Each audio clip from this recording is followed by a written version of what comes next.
한때 타율 1할 9푼살이의 부진을 겪었던 김하성이 부활 조짐을 보이고 있습니다. 김하성은 지난 26일부터 리글리 필드에서 열린 시카고 컵스와의 원정 3연전에 모두 선발 출전해 10타수 4안타를 기록하며 2할 2푼까지 시즌 타율을 회복했습니다.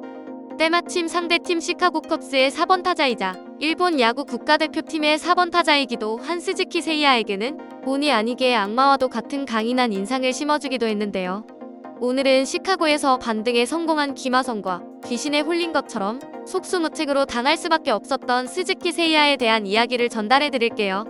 그 전에 저희 일상일보 구독 설정 부탁드려요.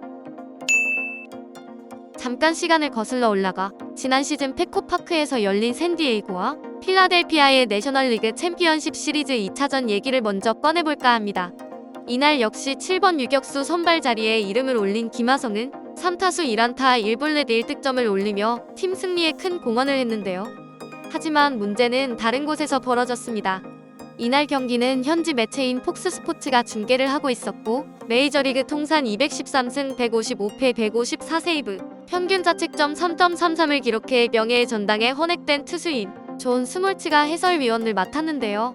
폭스 스포츠 중계진은 김하성이 두 번째 들어선 타석에서 볼카운트 승부를 길게 이어가자 막간을 이용해 김하성의 커리어에 대한 썰을 풀었는데 스몰츠가 김하성은 일본에서 뛴 선수며 홈런 타자로 명성을 떨친 것으로 알고 있다며 김하성에 대한 잘못된 정보를 전하고야 말았습니다.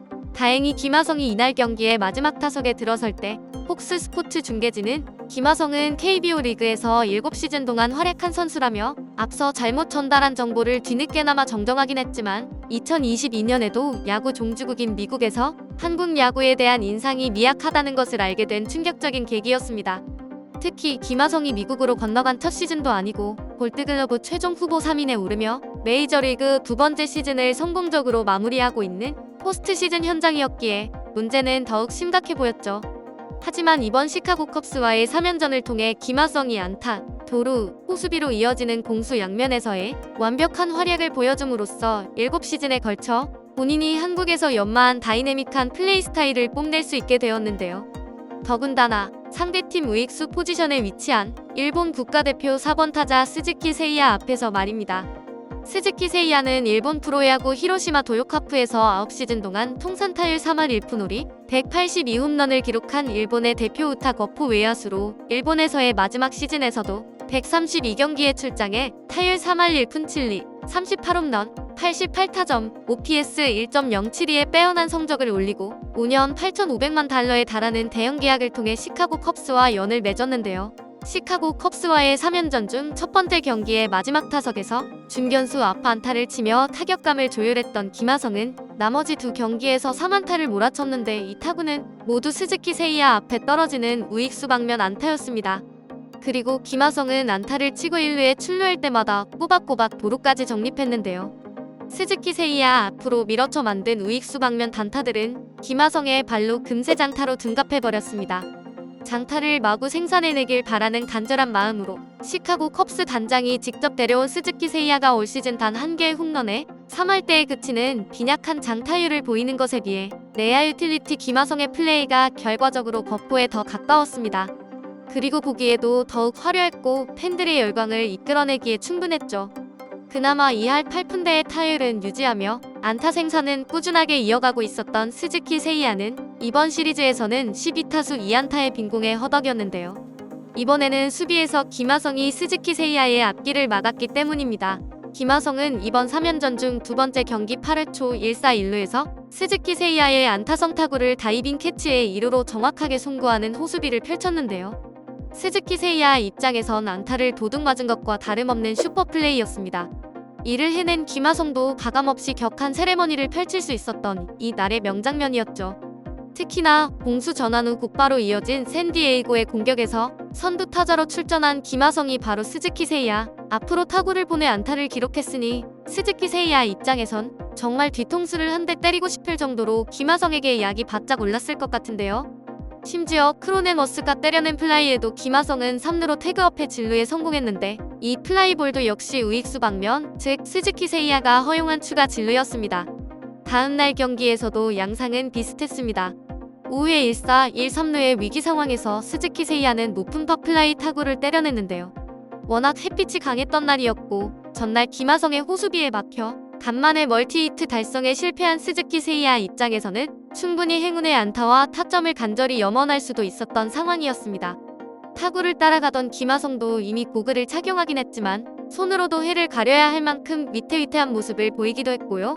하지만 이루수와 우익수 그리고 일루수 사이의 애매한 공간까지 타구를 쫓은 김하성은 스즈키 세이야의 요행마저도 용납하지 않았습니다. 결국 스즈키 세이야는 애꿎은 방망이에 붕풀이를 하며 거칠게 바닥에 내팽개쳐버렸죠.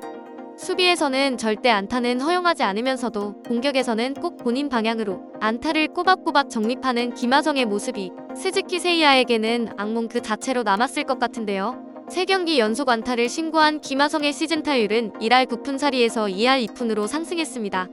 그리고 경기장에서도 꽤나 여유를 되찾은 모습이었는데요. 안타를 치고는 옛 동료이기도 했던 시카고 컵스의 일루수 호스머와 정다운 담소를 나누기도 했고 자신감을 되찾으며 특유의 리드미컬한 수비와 센스 있는 주루 플레이도 한층 더 빛을 발했습니다. 반면 스즈키 세이야는 3할 2푼4리에 달하던 타율을 2할 8푼 3리까지 까먹었는데요. 샌드에이고와 4년 2,800만 달러에 계약하며 연평균 700만 달러를 받는 김하성 앞에서 이보다 1,000만 달러가 많은 1,700만 달러의 연봉을 받는 스즈키 세이야가 머쓱해지는 이번 3연전이 아니었나 생각해봅니다. 그러나 샌디에이고가 원정 3연전을 1승 2패 루징 시리즈로 마침에 따라 김하성은 마냥 미소 지을 수만은 없었는데요. 시즌 13승 14패가 된 샌디에이고는 5할 승률 아래로 내려앉아 내셔널리그 서부지구 3위에 머무르게 되었습니다. 현재까진 우승 후보 전력에 전혀 어울리지 않는 성적인데요. 이번에도 샌디에이고의 발목을 잡은 건 타선의 침묵이었습니다. 마지막 경기에서도 8번 타자 김하성이 3타수 1안타 1볼넷으로 멀티 출루에 성공했지만 타선이 득점권에서 6타수 무안타의 침묵을 지켰는데요. 4월 개막 한 달 내내 이어지고 있는 타격 부진에 샌디에이고의 팀 타율은 2할 1푼 5리 3호까지 떨어졌습니다. 이는 리그 전체에서 캔자스시티 로열스에 이어 두 번째 낮은 기록으로 내셔널리그 기준으로는 팀 타율 꼴찌에 해당할 정도로 심각합니다. 시즌 타율 2할 2푼으로 고전 중인 김하성마저도 규정 타석을 채운 팀 내 타자 6명 중 3위에 올라있을 정도입니다. 제이크 크로넨워스, 트렌트 그리샴, 후안 소토의 부진이 계속되고 있으며 마차도도 2홈런 OPS 0.583으로 장타력이 급감한 모습입니다. 금지약물 징계에서 해제된 페르난도 타티스 주니어도 아직 감을 찾지 못하고 있죠. 한 달 내내 이어지는 타격 부진에 반 멜빈 샌디에이고 감독도 답답함을 호소하고 있는데요.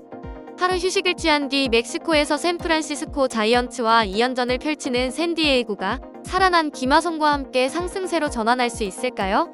오늘의 일상일보는 여기까지입니다. 구독, 좋아요 부탁드리고요. 시청해주셔서 감사합니다.